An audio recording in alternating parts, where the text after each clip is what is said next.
Growing up in Homewood, we never had to leave the neighborhood. My mother did. I'm the oldest of 5 girls. My mother did our school shopping on Homewood Avenue. There were clothing stores on Homewood Avenue. It was beautiful. You didn't have to go downtown. You can go right down on Homewood Avenue to get whatever you needed.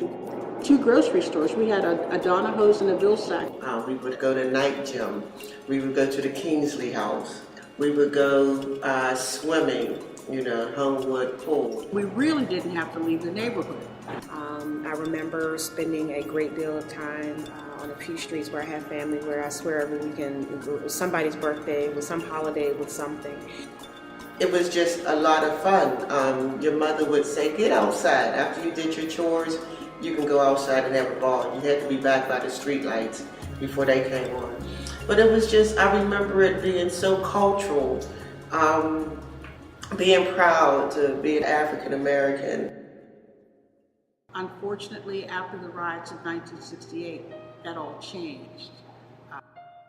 I remember people running to Donahue's, which was a grocery store, and kicking in the windows, and just a lot of angry things, angry over the assassination of Martin Luther King. You know how you just get so angry, you hit the wall, and I think that's what happened to the people here in Homewood and all over the world.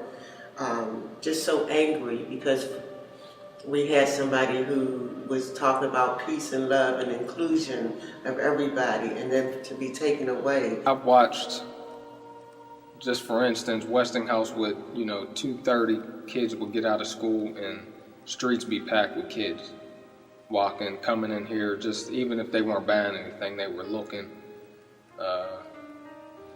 And then all of a sudden, it was like streets were deserted, businesses started closing. This block used to be filled with businesses. I remember one by one they were shutting down.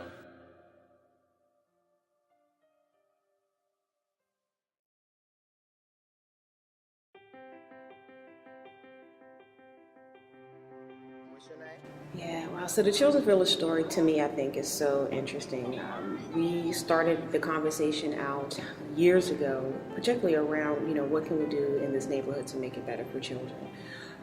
And at the time, I was with Operation Better Block. I was serving as the exec there, and Dr. Wallace was our board president, and we talked about what role Operation Better Block could play with improving the quality of life in the neighborhood. And we realized that it would take more than just cleaning up the blocks. We had to make sure that families that were moving into the neighborhood felt safe, that they were connected, that we had resources for people who were in need, that we had quality schools that would attract people to this neighborhood. And as we started realizing that it was going to take more than just Operation Better Block to really shift the tide in the community, we started pulling together some of the other organizations that we were working with. And I was actually at the Pittsburgh Public Schools at the time, and there was a group commissioned to go to New York City to actually look at the Harlem Children's Zone as a model.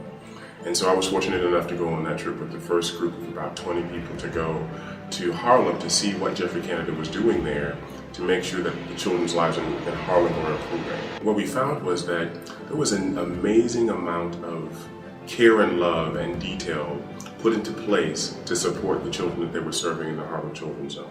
And so they were attending to all of their needs with respect to their academic needs because they had a school. They were attending to their family needs, so they had a social service sort of component. They were attending to after school, so students were actually engaged in the meaningful after school programs. They were attending to evening meals and all of the things that we know help children thrive. And so we came back after that experience and decided to pursue this model. And from there, we embarked in a planning process in which we hired Lisa Perry, the village's current director of development.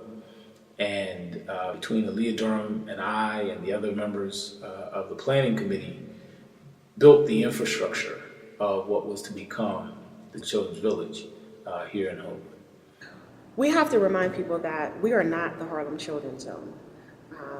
We are a collaboration of organizations, each with talented staff and resources to bring to bear to address issues in this neighborhood that have existed for decades. Instead of us being one organization that sort of deals with everything that happens in Homewood, whether it be family, community, school, or with the peer networks, we have about 20 organizations that are working together on various projects across the continuum from birth through college and career, where our kids are really being served holistically. And so our work really has shifted into one where we're working closely with people around their expertise and therefore bringing that expertise to bear in the lives of our kids instead of trying to figure it out on the fly. Anytime you're transforming a community or bringing about change, you need to have a group of people doing it, and you need to have people invested in it and have ownership over it. It's not just about the schools, it's not just the parents, it's not just the community partners. It's everyone working in tandem to make sure that students and their families are getting their basic needs met. So we can't create children thinkers if we're not, as adults, working together, collaborating together, and thinking as well. You know, when we came back and we got off that plane, we committed to each other as individuals, irrespective of our organizations, but as individuals, that we would not forget what we saw. We would not forget how it made us feel. We look at each child as if they were our own children. And so the things that are unacceptable for us to allow our own children to experience, they also are unacceptable for the children of Homewood. All of our children deserve to be celebrated for who they are. All of them come with gifts, and it's about time that we in the Pittsburgh community take a look at Homewood and celebrate the gifts that are there. I think the Children's Village has raised such a banner for children that any adult who has a heart, any adult who has ever come into contact with a child in their lives has to understand how important this work is. It's the commitment that we made that we have to parent every child in this neighborhood. And when I think of kids growing up in Homewood, that's success to me, is when kids wake up and they just feel like, you know, college, career, happiness, family, these things are certainties that are in my future and not big question marks. I was born and raised in this community. I love this community. I have a church here, there's a family here. And so for me, this work is much more than just an academic activity, but in many ways it's a mission, it's a calling, and it's a purpose. Homewood's gonna come back, and I'm gonna be right here on the avenue to see it.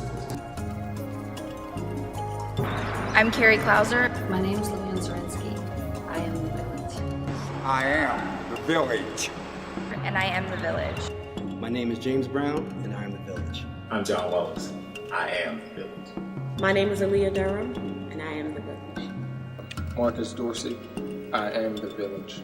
I am Eric Strong, and I am the village. And I am the village. I am the village. My name is Melanie Claxton, and I am the village. I am Cynthia Battle, and I am the village.